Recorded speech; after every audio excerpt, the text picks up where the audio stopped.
Hello, very good morning. कैसे हैं सब लोग।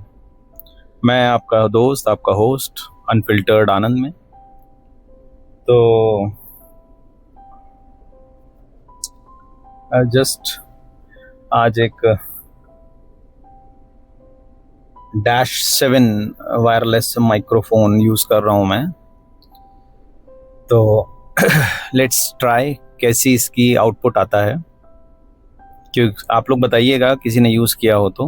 मैं अभी तक गाड़ी में जनरली आप लोगों ने देखा होगा, मैं वीडियो बनाता हूँ तो मुझे पसीना आता है क्योंकि कार बंद करनी पड़ती है और धूप बहुत है, तो पसीना पसीना हो जाता हूँ।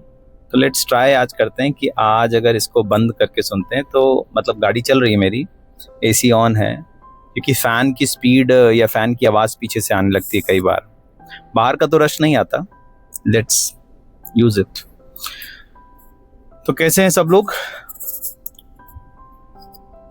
एक चीज़ होती है चाह, किसी चीज़ को चाह, किसी चीज़ की पाने की चाह, किसी चीज़ की मिलने की चाह, किसी चीज़ का आस।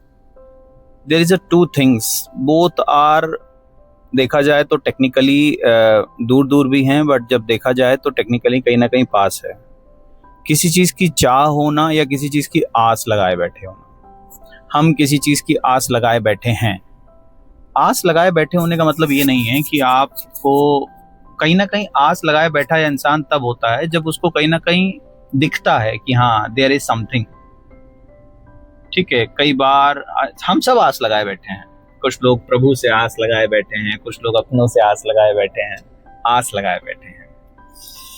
और चाह होना, ये चाह इंडिविजुअल हर एक इंसान के अंदर है। मेरी चाहत है कि मैं वो बाइक परचेज करूं, मेरी चाहत है कि मैं वो काम करूं, ये मेरी चाहत है, ये मेरा अपना खुद का। तो ऐसी चाहत किसी की भी हो सकती है, ये चाहत डिफर नहीं करती। Sorry, morning issues. तो चाहत अलग अलग हो सकती है, बट आस कई बार एक जैसी भी हो सकती है। ठीक है, बट मोर और लेस अगर आप इन्हें टेक्निकली जोड़ेंगे तो ये कहीं ना कहीं एक जैसी है। ठीक है, हम कुछ सोचे बैठे हैं, हम कुछ आस लगाए बैठे हैं, ये चीजें एक्सपेक्टेशन से जुड़ी हुई हैं। आप किसी से क्या एक्सपेक्टेशन लगाए बैठे हैं, बट कई बार होता है सामने वाला आपके लिए वो एक्सपेक्टेशन यूज ही नहीं करता है, सामने वाला आपके लिए वो एक्सपेक्टेशन बिल्कुल ही नेग्लेक्ट कर देता है। तो it is different kind of thing.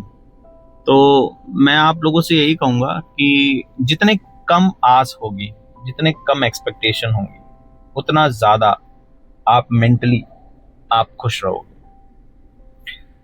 ठीक है, कोई बेटा अपने पिता से आस लगाए बैठा है कि मेरे पिता ऐसा करेंगे, कोई माँ अपने बेटे से आस लगाए बैठी कि मेरा बेटा मेरे लिए ऐसा करेगा। तो देयर इज ऑल अराउंड आस लगाए बैठे हैं, और ये आस जब टूटती है ना तो आप निराश हो जाते हैं। ये आस जब टूटती है तो आप निराश हो जाते हैं। तो आस लगा के एक्सपेक्टेशंस मत पालिए, ये आपको ही परेशान करेंगे। नंबर 1।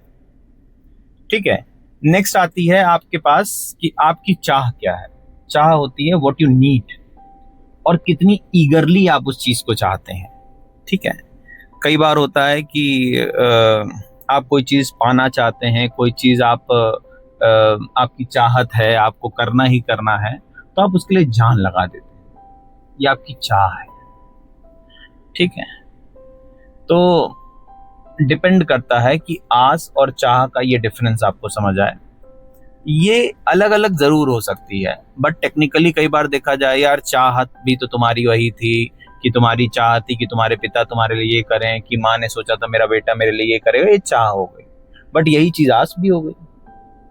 तो दे बोथ आर, डिफरेंशिएट करने का सिर्फ एक बहुत पतली सी थिन लाइन है। एक चीज होती है एक्सपेक्टेशन, एक चीज होती है नेसेसिटी या रिक्वायरमेंट या नीड क्या है उसकी। ठीक है, तो दोनों डिफर हैं। हो सकता है आपके नजरिया अलग हो, मेरा नजरिया अलग हो। ठीक है, इसको एकदम ही अलग तरीके से देखते हैं, अलग तरीके से सोचते हैं। इसके लिए बहुत ज्यादा डीप डाउन जाने की जरूरत नहीं है। कई बार हम लोग चीजों में बहुत ज्यादा गहराव के अंदर जाते हैं ना, तो भी चीजें मुश्किल हो जाती हैं। चीजों को आसान रहने दो तो ज्यादा बेहतर है, सरल चीजें ज्यादा अच्छी समझ आती हैं। जितना ज्यादा वो टेक्निकल होती जाएगी, जितना ज्यादा उसमें हम मैट्रिक्स बनाते जाएंगे, उतना उसमें जाल बुनते जाएंगे, उतना ज्यादा वो खराब होती जाएगी। कभी भी कोई रिश्ता है खराब हो रहा है तो उसको सुधारने का तरीका ढूंढिए। कभी भी कोई रिलेशन या कोई भी आपकी फ्रेंडशिप है या कुछ भी है, उसमें सरल रास्ता इख्तियार करिए। सरल रास्ता सबसे पहली चीज तो उस रिलेशन को बचाएगा, सरल रास्ता उस रिलेशन को आगे लेके जाएगा, सरल रास्ता आप, सॉरी कट हो गया था शायद, बट इसको कनेक्ट कर देंगे। तो चीजों को सरल रखिए, जितना ज्यादा चीजें सरल रहेंगी उतना ज्यादा आपके लिए चीजें अच्छी रहेंगी, किसी के लिए भी। कई बार रिलेशन होता है, मान लो दो भाइयों का रिश्ता है, दो भाइयों के रिश्ते में परिवार आगे बढ़ता है, वो खटास आनी शुरू होती है, वो डिस्टरबेंस आना क्रिएट होना शुरू होता है, वो चीजें परेशान करती हैं, धीरे धीरे वो फैमिली पे इम्पैक्ट डालती हैं। वही फैमिली जो कभी खुश रहा करती थी, अब वो फैमिली में डिस्टरबेंस क्रिएट होना शुरू हो जाता है। तो आप मोर और लेस बहुत दूर डिस्टेंस तक सोचिए या विचारिए तो वो आप पर इम्पैक्ट बहुत नेगेटिव देगा।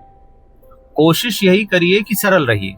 कई बार होता है हम ही आप किसी न किसी के बहकावे में आ जाते हैं। अरे ये तो सोचो यार कि कभी तो साथ थे, कभी तो भाई भाई थे, कभी तो कोई रिश्ता था, कोई भी रिश्ता था, मैं कह रहा हूँ XYZ कोई भी रिश्ता था, भाई बहन का रिश्ता था, यार दोस्त का रिश्ता था, माँ बेटे का रिश्ता था, बाप बेटे का रिश्ता था, ठीक है, किसी का कोई रिलेशन था, गर्लफ्रेंड बॉयफ्रेंड का रिलेशन था, यार कभी तो रिश्ता था।